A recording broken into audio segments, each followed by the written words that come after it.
Good morning to all of you students. How are you? As you know that due to worldwide epidemic disease, the whole world is stopped.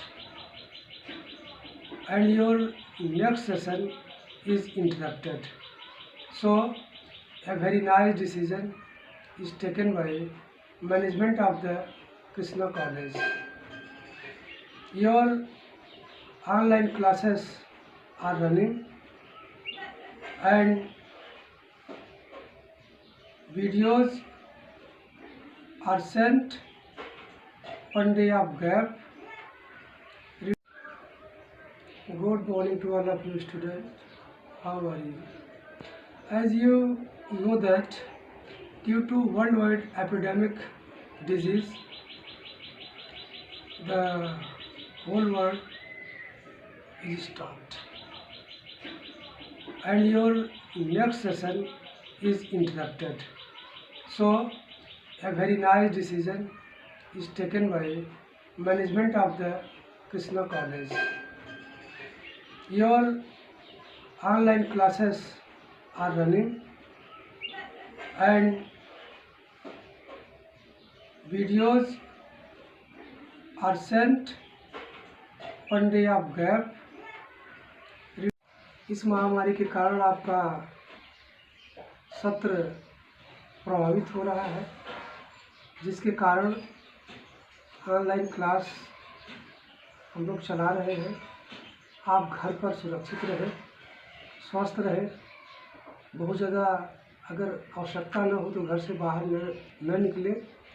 ये video आप कई बार देखिए, देखने के बाद अपना notes बनाइए और फिर अपनी पुस्तक को पढ़िए, खूब अच्छी तरह से समझिए। आज रासायनिक अभिक्रिया एवं समीकरण आपका एक पहला लेसन है। आज पहला लेसन की मैं शुरुआत कर रहा हूँ। चलिए देखते हैं स्टूडेंट्स।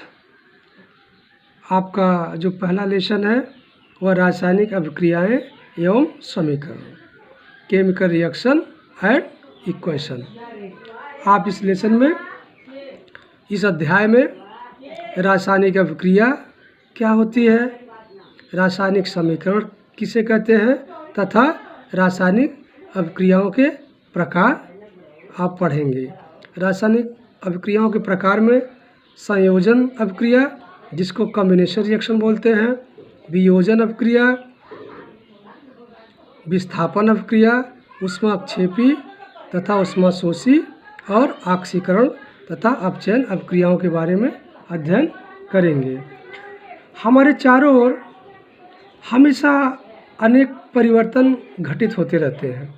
इनमें से कुछ परिवर्तन ऐसे होते हैं जो केवल और केवल पदार्थ की भौतिक अवस्था जैसे उसका आकार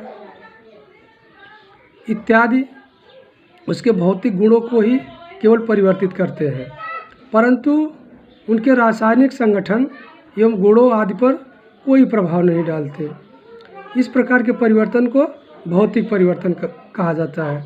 जैसे बर्फ़ का गलना, बर्फ़ गलता है, जब मेल्ट होता है तो वाटर बनता है। वाटर जब हम हीट करते हैं तो फिर वो क्या बनता है, वेपर बनता है, मतलब जल वाष्प बनता है। और फिर जल वाष्प को जब हम संघनित करते हैं, कंडेंसेशन करते हैं, तो फिर वो जल बन जाता है। और फिर जल को फिर जब हम फ्रीज करते हैं तो फिर वो बर्फ़ बन जाता है। अर्थात केवल उसका भौतिक फिजिकल प्रॉपर्टी ही केवल चेंज होती है, उसके internal property that is chemical property पर कोई इफेक्ट, कोई प्रभाव नहीं पड़ता है। तो इस प्रकार का जो परिवर्तन होता है वह भौतिक परिवर्तन कहलाता है, फिजिकल चेंज कहलाता है। चलिए, अब जो दूसरा परिवर्तन होता है वह है रासायनिक परिवर्तन। रासायनिक परिवर्तन क्या है, आओ देखते हैं रासायनिक परिवर्तन क्या है। रासायनिक परिवर्तन, इसको केमिकल चेंज बोलते हैं। रासायनिक परिवर्तन क्या होता है, ऐसा परिवर्तन, इस प्रकार का परिवर्तन जिसमें पदार्थ के रासायनिक संगठन एवं गुणों को भी परिवर्तित किया जा सके, ऐसे परिवर्तन को रासायनिक परिवर्तन कहते हैं। और इसी रासायनिक परिवर्तन को हम रासायनिक अभिक्रिया भी कहते हैं। जैसे दूध का फटना, जंग का लगना, किण्वन, दहन, परमाणु विस्फोट आदि रासायनिक परिवर्तन के अंतर्गत आते हैं। रासायनिक परिवर्तन जो होता है वह ऐसा परिवर्तन होता है कि इसमें पदार्थ एक अवस्था से दूसरी अवस्था में बदल जाता है और फिर वह पुनः अपनी प्रारंभिक अवस्था में नहीं आता है। अर्थात वह परिवर्तन जिसमें एक या एक से अधिक पदार्थ आपस में संयोग करके अर्थात पुनः आपस में जुड़ करके एक नए पदार्थ का निर्माण करते हैं और पदार्थ के भौतिक और रासायनिक गुण मूल पदार्थों से सर्वथा भिन्न हो जाते हैं। तो इस प्रकार की जो परिवर्तन होता है वह रासायनिक परिवर्तन कहलाता है। और इसी रासायनिक परिवर्तन को हम रासायनिक अभिक्रिया भी कहते हैं। जैसे एक उदाहरण के माध्यम से मैं आपको बता रहा हूँ, जैसे जल का बनना। जब जल बनता है तो इसमें हाइड्रोजन ये गैस होती है और ऑक्सीजन भी गैस होती है। हाइड्रोजन और ऑक्सीजन दोनों के परमाणु आपस में अभिक्रिया करते हैं और अभिक्रिया करने के बाद एक नया पदार्थ जल का निर्माण करते हैं जो द्रव होता है। देखो यहाँ पे देखिए, यह हाइड्रोजन क्या है? गैस है। ऑक्सीजन भी गैस है। गैस आपस में मिलती है और मिलने के बाद ये क्या बनाती हैं? द्रव बनाती हैं, अर्थात जल बनाती हैं। तो यहाँ पर एक नया पदार्थ बन रहा है। दो गैस आपस में मिलती हैं और एक नया पदार्थ द्रव बनाती हैं और इस प्रकार के परिवर्तन को हम रासायनिक परिवर्तन कहते हैं। एक दूसरा उदाहरण, जैसे आप लकड़ी को जलाते हैं। जब लकड़ी जल जाती है तो क्या बनता है? एक नया पदार्थ राख बन जाती है।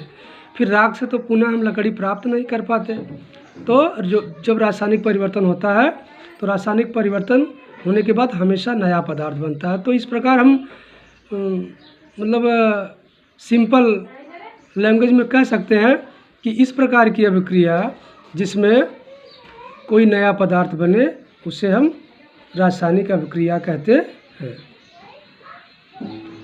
रासायनिक अभिक्रिया होती है तो हम कैसे पहचान करेंगे कि रासायनिक अभिक्रिया यह अभिक्रिया रासायनिक है कि नहीं है? रासायनिक अभिक्रिया की पहचान निम्नलिखित कारक द्वारा की जाती है।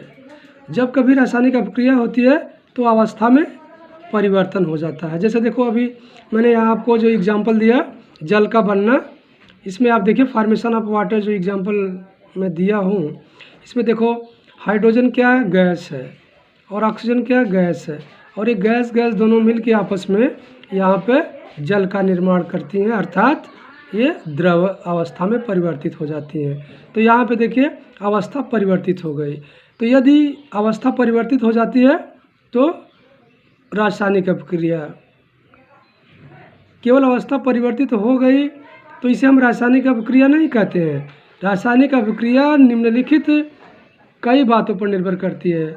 अवस्था में परिवर्तन, दूसरा रंग में परिवर्तन, उसका कलर। जैसे लोहे में जंग लगना, लोहे में जब जंग लगता है तो फिर जो लोहा संक्षरित हो जाता है, जो उसका रस्टिंग ऑफ आयरन जब होता है तो फिर उसका जो कलर होता है वो चेंज हो जाता है। तो रंग में परिवर्तन भी रासायनिक अभिक्रिया की एक पहचान है। तीसरा, गैस का निकलना।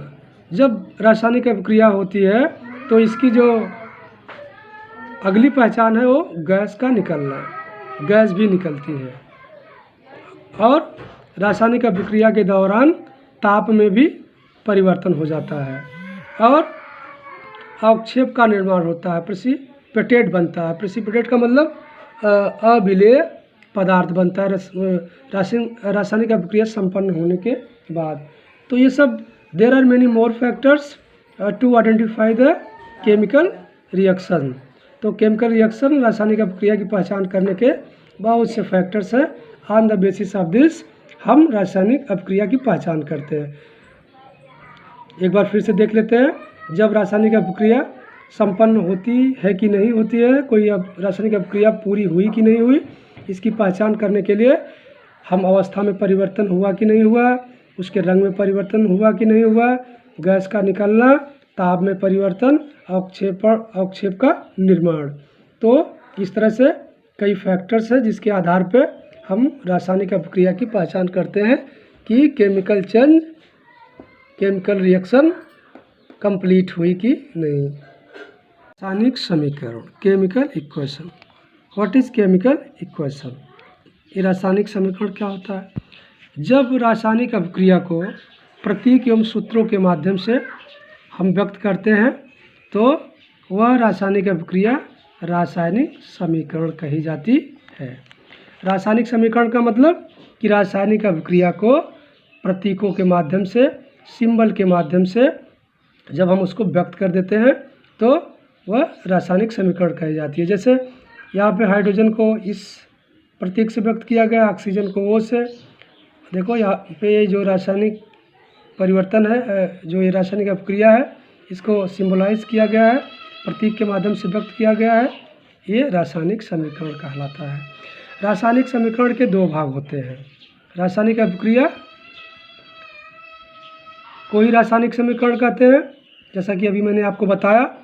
तो यहाँ पे ये एरो तीर का निशान है, इसके लेफ्ट साइड, इसके बाएं तरफ जो लिखा जाता है इसको हम अभिकारक कहते हैं, रिएक्टेंट कहते हैं। रिएक्टेंट का मतलब कि ऐसे पदार्थ जो रासायनिक अभिक्रिया में पार्टिसिपेट करते हैं, रासायनिक अभिक्रिया में भाग लेते हैं, तो इनको हम रिएक्टेंट बोलेंगे, इसको हम अभिकारक कहेंगे। और जब ये रिएक्टेंट आपस में रिएक्ट करते हैं और रिएक्ट करने के बाद जो कुछ बनाते हैं, जो नया पदार्थ बनाते हैं, उसको प्रोडक्ट कहा जाता है, उत्पाद कहा जाता है। तो इस तरह से रासायनिक समीकरण में बाईं तरफ अभिकारक को लिखा जाता है, रिएक्टेंट को लिखा जाता है, और दाहिनी तरफ इस एरो तीर के निशान के बाद जो कुछ लिखा जाता है वो उत्पाद होता है, प्रोडक्ट होता है। Dear students, now your class is over. It's your duty and responsibility to watch the video again and again. After watching this video, you have to complete your SW copy and read your textbook. जब आप ये video देख लीजिएगा पूरी तरह से, तो देखने के बाद इसको कई बार देखिएगा। कई बार देखेंगे तो हर चीज़ आपकी क्लियर हो जाएगी, और जब क्लियर हो जाती है तो अपनी बुक को निकाल के आप पढ़िए और खूब अच्छी तरह से अपना नोटबुक बनाइए। और जब आप नोटबुक बना लेते हैं तो हर एक दिन के अंतराल के बाद एक वीडियो आपको दी जाएगी, टॉपिक के अकॉर्डिंग आपको दी जाएगी। और इस तरह से आप घर पर बैठ करके अपनी पढ़ाई करें और सुरक्षित रहें, स्वस्थ रहें। इन्हीं शब्दों के साथ आपको बहुत बहुत धन्यवाद।